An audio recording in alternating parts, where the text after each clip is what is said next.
Hello again, students. In today's lecture, we are going to talk about different kinds of academic publishing.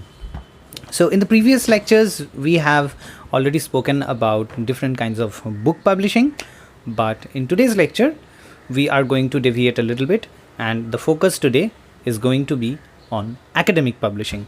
Now, by academic publishing, we are referring to those kinds of publishing or publications that are related to academics, right? So, for example, academic research, academic journals, academic periodicals, these are the kinds of topics, these are the kinds of publications which we are going to talk about in today's lecture. So, first of all, let's list some of these kinds of academic publishing, right? So, to begin with, obviously, there are books and monographs, and we already have one lecture on books and the different kinds of book publishings. So in today's lecture, I'm not going to talk much about books. For those of you who haven't yet heard of the different kinds of book publishings, you must go back to that lecture and then again come back to this one. In this lecture, I'm going to pick up on the different kinds of academic publishings that we have not yet spoken about.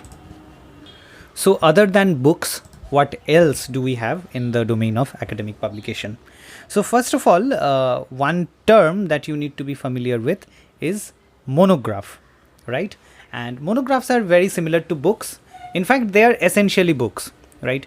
If you go to a market, if you go to a bookstall, for example, you won't be able to tell the difference between a book and a monograph, right? Because they are very similar. And in the lecture that I have covered about books, in the previous lecture where I spoke about the different kind of book publications, essentially the same also applies to monographs with maybe some differences, but those are not broad differences, not very deep differences, rather subtle differences. Other than books and monographs, we have journal articles, which we are going to talk about at length. We are going to have a detailed discussion about journal articles. Other than that, we have book chapters. Now, you might think that we have already spoken about books. We have already had a lecture where we have discussed the different kinds of book publishers that are available in the market, which writers or authors can associate themselves with. But book chapters are more academic in nature, and we'll get to that. We'll talk about it in a bit more detail in a while. But let's first list out. So you have journal articles, you have book chapters. Third, you have book reviews. Book reviews, as you might guess, are basically reviews of a book that have already been written, right? So, for example, you must have heard of movie reviews, because whenever a new movie comes out, very soon after the release of that movie, we get to hear movie reviews. And those movie reviews are published in newspapers, published in magazines, and also published in the form of, say, video essays these days. You'll get lots of movie reviews on YouTube, for example. Now, the same principle also applies for book reviews. So, every time there is a book in the market, now this doesn't mean that every book that is published gets a review. That is not the case. But for a lot of books which are published, there are reviews. So, let's say I have written a book. Now, I want a book review to be published. I want someone to tell the people of the world what that book is about and tell their opinion of the book. So, someone who has read my book, for example, say one of you students have read this book, and now you are writing a review of that book for, say, the Telegraph or the Statesman, or for, say, some web blog, or even perhaps making a video about that book on YouTube. Because book reviews are also available on YouTube these days. So while YouTube does not qualify as an academic publication per se, but to give you an example, that book reviews are also being published or spread through YouTube. So that is just an example. But coming out of YouTube, coming to mainstream academia, you will have journal articles, you will have book chapters, and book reviews we were specifically talking about, which are published about books that have been recently published. In fact, in reality, book reviews can also be about books that were published, say, 20-30 years ago, right? It is not necessary that you are writing a review about a book which was published last month. It may be the case that you are writing a review about a book which was published 40 years ago, and that review is being published in a famed journal or a newspaper. Now, other than book reviews, the fourth kind of academic publication we are going to talk about is conference proceedings. The fifth is technical reports or scientific reports or white papers. And finally, I have already mentioned this before, and finally, blogs and other forms of online writing, right? So these are basically the 5 or 6 kinds of different academic publications which we are going to know about in this paper. So the first one, books, we have already covered. So in this lecture, in today's lecture, we are going to emphasize on the other different kinds of academic publishing. So first, let's talk about journal articles. Now, journal articles will be your bread and butter as an academic. If you are an academician, if you are a full-time academician, then academic publication is kind of part of your job. And there is this environment these days which is often called publish or perish environment. Journal articles tally up a lot faster than books do. And journal articles also allow you to make more concise contained arguments. So one big difference between books and journal articles is that books are usually long. You won't be publishing a book which is 20 pages long, but you can publish a journal article which is say 12 or 15 pages or maybe 20 pages for that matter, right? So journal articles are much shorter than books. If you imagine a book, you will probably imagine a book which is say 100, 200 pages long. But if you think of a journal article, those are much shorter. And if you can start publishing in journals while you are still in while you are still doing your graduation degree, you will actually be ahead of the game, right, in academia. Now, most academic journals have a highly specialized or specific subject matter which they publish content on. So think of this in this way, that let's say you are writing a journal on a literary topic. Let's say you are writing a paper or a journal article about Shakespeare. Now, obviously, you are going to send this paper, or this paper is going to be published in an academic journal which is about literature. If you write a literature paper, you are obviously not going to send it to a physics journal. So this is a very important distinction that you have to understand, that journals are of different kinds. Journals have different topics or subject matters that they concern themselves to, right? So there are physics journals, there are literature journals, there are journals about comics, there are journals about journalism. You see, this is something you need to keep in mind at the very outset. There are a few other things that you must know about academic journals. So these journals come in a variety of formats. So there are journals which come out in print, which is in physical paper. There are journals which also come out online, which are completely online, which you can just open and start reading without paying or without having to bother about a printed copy being delivered to your house. So completely online journals. Then there are subscription based journals which you have to say pay for monthly or pay for annually. There are open access journals which are completely free for anyone to access. There are journals which are free for authors to publish. Then again, there are journals in which authors have to pay to get published. So you can see there is a wide spectrum of different kinds of journals. So first of all, one important categorization is that journals are of different topics. Journals deal with different subject matters. A physics journal is not going to publish your paper on Shakespeare. Similarly, a literary journal is not going to publish a paper about electromagnetism, right? So this is one way of categorizing journals. The other way to categorize journals is in what kind of format they are available. So whether they are in print, whether they are completely online, whether it is a subscription based service, whether it is an open access journal which anyone can access without paying a fee, whether authors have to pay there to be published or whether authors don't have to pay. So you see different ways of categorizing journals, and if you categorize them in these ways, you'll find that they are of many types.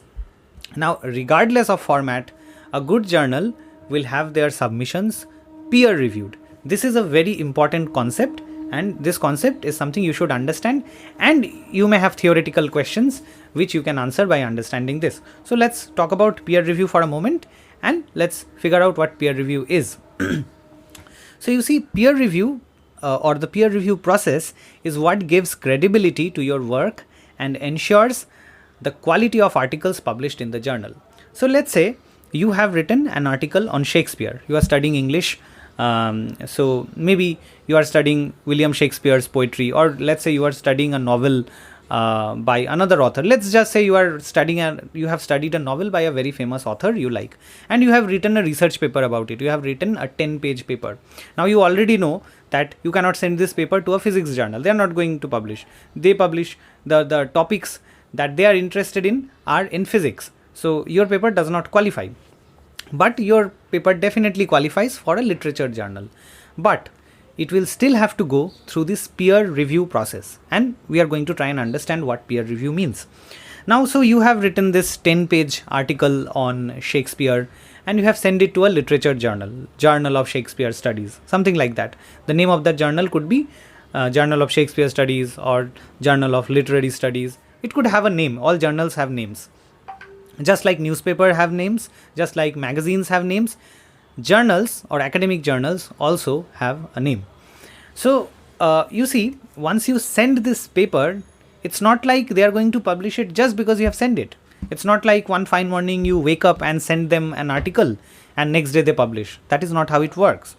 So when you send this article, 10-page article on Shakespeare, to a literary journal, they are going to study it. In other words, the journal, the editor of the journal is going to send your paper to someone who knows this subject very well. So your paper was on Shakespeare, you have sent this to the journal, and now the editor of the journal will send your paper to someone who is an expert on Shakespeare. Okay? And now this person is an expert on Shakespeare, and so he or she will be able to judge the quality of your essay.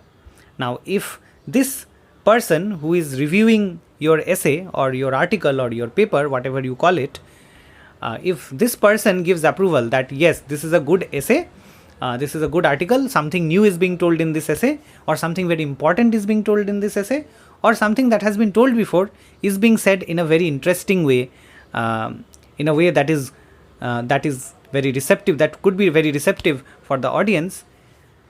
So once they give their approval, the journal will publish it, and this review process is called peer review process, right? So this is something you need to keep in mind while thinking about academic journals. So one more kind of academic writing I think you should be familiar with is theses, right?